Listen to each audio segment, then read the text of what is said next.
آپ کو یہ جان کر شوق لگے گا کہ زمین پر انسان پہلا رہائش نہیں تھا، ہم سے پہلے یہاں ایک بہت بڑی مخلوق اعمال تھی جنہیں ہم جن کہتے ہیں، اور تاریخ بتاتی ہے کہ انہی جنات میں سے ایک جن اپنی عبادت کے زور پر فرشتے کے ساتھ رہنے لگا اور فرشتوں کا لیڈر بنا، ان کا استاد بنا۔ لیکن جب اللہ نے انسانوں کو بنایا تب کیا ہوا؟ یہ کہانی ہی ہے ابلیس کی عروج اور زوال کی، جسے جاننا ہر مسلمان کے لیے ضروری ہے۔ ویڈیو شارٹ پوری دیکھنا۔ اور تفاق میں آتا ہے کہ انسانوں کی پیدائش سے تقریباً 2000 سال پہلے اللہ تعالیٰ نے زمین میں جنات کو بسایا تھا، لیکن انہوں نے زمین پہ رہنے کے کچھ عرصے بعد بغاوت شروع کر دی۔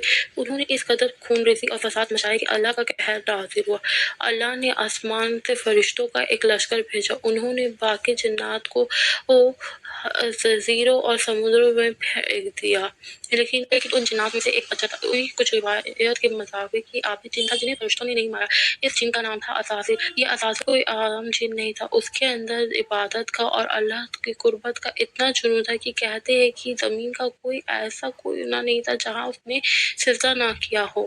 اس کی اس ڈیڈیکیشن اور علم کو دیکھ کر اللہ نے اسے وہ مقام دیا جو کسی نے سوچا بھی نہیں تھا۔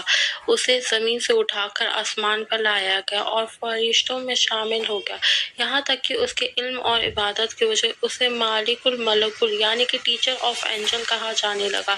سوچئے، ایک جن جو آگ سے بنا ہوا تھا، وہ نور سے بنی فرشتوں کا استاد بن گیا۔ اس کے پاس عزت تھی، مقام تھی، علم تھا، لیکن اس کے اندر ایک چیز چھپی ہوئی تھی جو اسے لے ڈوبی تھی، اور وہ تھی جو ہم سب کے اندر ہے، ایگو۔ پھر وہ وقت آیا جب اللہ نے اپنی نئی تخلیق یعنی انسان یعنی آدم علیہ السلام کو بنانے کا فیصلہ کیا۔ اللہ نے مٹی سے آدم کا پتلا بنایا۔ اللہ نے جب فرشتے اور ابلیس کو سجدہ کرنے کا حکم دیا تو سب سجدہ میں گر گئے، لیکن سوائے ایک کے، یہ وہی عزازیل تھا یعنی کہ ابلیس۔ اس نے صاف انکار کر دیا، اس نے اللہ سے کوئی لاجک نہیں مانگا بلکہ اس نے اپنا لاجک پیش کیا۔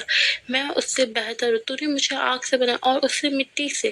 بس ایک جملہ، بس یہ ایک سوچ، بس یہی ایک ریزن جس کی وجہ سے اس کا کروڑوں سال کا عبادت خاک میں ملا دیا گیا۔ اللہ نے اسے دھتکار دیا، اسے رحمت۔ جب اسے جنت سے نکالا جا رہا تھا تب اس نے اللہ سے معافی نہیں مانگی بلکہ اس نے اللہ سے مہلت مانگی۔ اس نے کہا اللہ کو، اے اللہ مجھے قیامت تک کی مہلت دے۔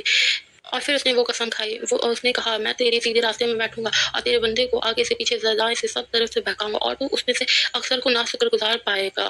یہ اوپن چیلنج تھا جو اس دن اس نے اللہ کو دیا تھا۔ آج جب بھی ہم لوگ کوئی گناہ کرتے ہیں یا نماز چھوڑتے یا تکبر کرتے تو یاد رکھیں ہم انجانے میں اسی میں ابلیس کا وعدہ پورا کر رہے ہوتے۔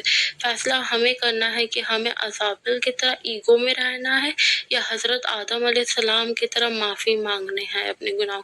اگر ویڈیو اچھی لگے تو لائک، شیئر اینڈ سبسکرائب کریں، اور انشاءاللہ اس ویڈیو کا پارٹ 2 بھی آئے گا۔ اور یہ میری فرسٹ لانگ ویڈیو تھی، اگر کوئی مسٹیک ہوئی ہوگی تو معاف کریے گا، اور جو یہ وائس کا کہیں وائس ہائی ہو جائے، کہیں لو ہو جائے، پلیز اسے ایڈجسٹ کریے گا، کیونکہ میں